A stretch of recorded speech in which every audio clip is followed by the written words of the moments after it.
Hi. So I just want to take the time to speak to you about the prophetic and why prophecy is so important.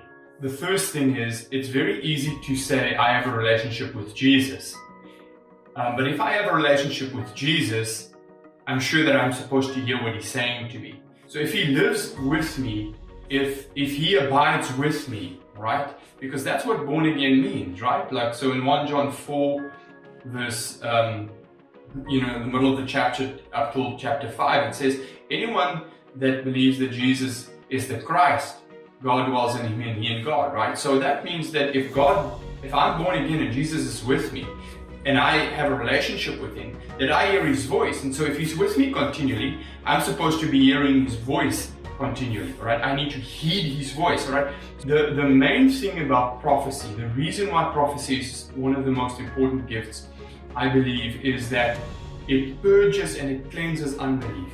The Bible says that anything that is not of faith is sin, right? And so prophecy is a gift from God that purges unbelief. How do I know this? Because in 1 Corinthians chapter 14, Paul is speaking to the church and he's saying, when an unbeliever or one that is untaught or unlearned come in among you, and all of you prophesy, in other words, all of you practice the gift of prophecy and are taught in the area of the prophetic, and an unbeliever, in other words, one that is untaught or unlearned, come in among you, and you prophesy to him the secrets of the heart, he will fall down and worship Jesus. Why? Because the unbelief in his heart will be cleansed. Alright? So, in other words, he will be convinced that God is real. Right? So many times we have people that are unbelieving believers. So they believe in certain things when it comes to the Bible and it comes to Jesus, because we have a ritual to go to church, but we're not familiar with what it looks like to walk with God. And so we are unbelieving believers.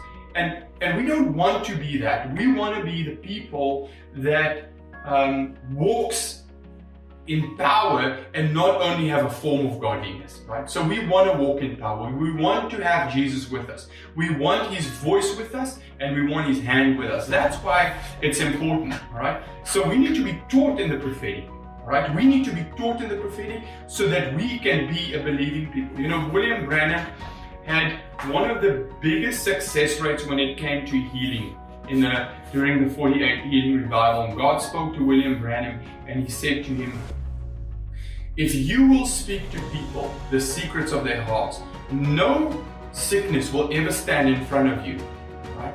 Because you will turn people's hearts to faith into believing, right?